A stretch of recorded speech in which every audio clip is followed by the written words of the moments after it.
बिस्मिल्लाहिर्रहमानिर्रहीम। आज एक नई वीडियो के साथ आपकी खिदमत में हाजिर हूँ।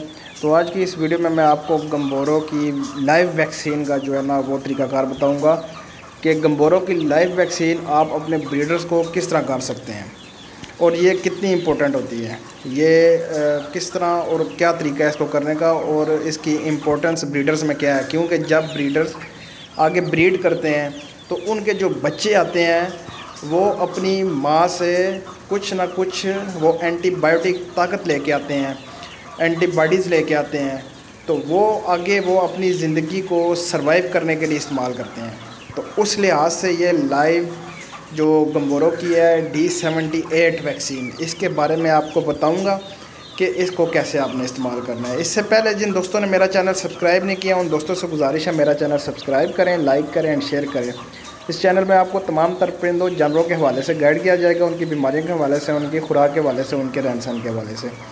तो गम्बोरों D78 वैक्सीन के बारे में बात कर लेते हैं कि इसको ज़ाया होने से पहले कैसे जो है ना वो महफूज रखा जाए ताकि जब आप वैक्सीन लेके आएँ तो वो ज़ाया ना हो जाए।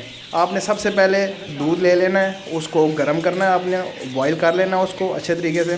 फिर उसके अंदर आपने बर्फ़ डालनी है। बर्फ़ डालने के बाद आपने ये वाली वैक्सीन जो है ना वो उसके अंदर डाल देनी है ताकि ये ज़ाया ना हो, ठंडी रहे। उसके बाद आपने ये वैक्सीन जो है ये आपने अपने अपने ब्रीडर्स को जो है ना वो देनी है। लाइव वैक्सीन जब आप अपने ब्रीडर्स को देंगे, जब आप अपने जो ब्रीडर आपने रखे हैं उनको देंगे तो उससे पहले आपने उनको थोड़ा बहुत प्याज खिलाना है। प्याज खिलाने के बाद आपने ये वाली जो है ना दूध में जो आपने ये गम्बोरों D78 वैक्सीन जो आपने डाली होगी वो आपने इनको पिला देनी है। थोड़ा सा आपने इनको प्यासा रखना है। प्यासा रखने के बाद आपने ये वाली वैक्सीन जो है ना वो आपने इनको पिला देनी है। किसी किस्म के स्ट्रेस से आपने इनको दूर रखना है ताकि वैक्सीन का जो है ना वो रद्द-ए-अमल इसके ऊपर ना आए, इन ब्रीडर्स के ऊपर ना आए। इसका फ़ायदा क्या होता है? इसका फ़ायदा ये होता है कि जब आपके ब्रीडर्स ये वाली वैक्सीन पीते हैं तो उनके आने वाले बच्चे जो होते हैं उनमें जो गम्बोरों की बीमारी होती है वो ना आए, इसलिए ये जो है ना वैक्सीन की जाती है। जब वो पैदा होते हैं, जब वो आते हैं तो अपने माँ के जो है ना वो कुछ ताकत लेके आते हैं, अपनी माँ से कुछ ताकत लेते हैं।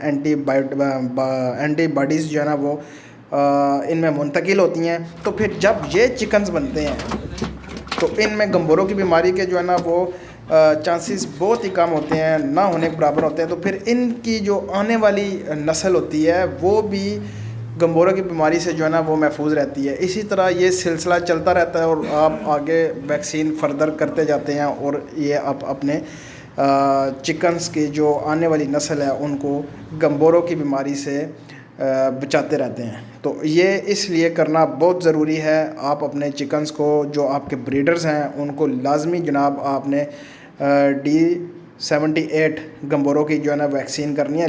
ये लाइव वैक्सीन का है। दूसरा तो एक इंजेक्शन में भी जो है ना वो गम्बोरों की वैक्सीन होती है, लेकिन ये लाइव जो है ना वो पीने वाली जो वैक्सीन है ये उसका तरीक़ाकार मैंने आपको बताया है।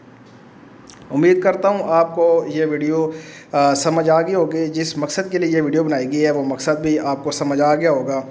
तो मेरे चैनल को लाइक करें, शेयर करें एंड सब्सक्राइब करें। तो मिलते हैं नेक्स्ट वीडियो में। अल्लाह हाफिज़।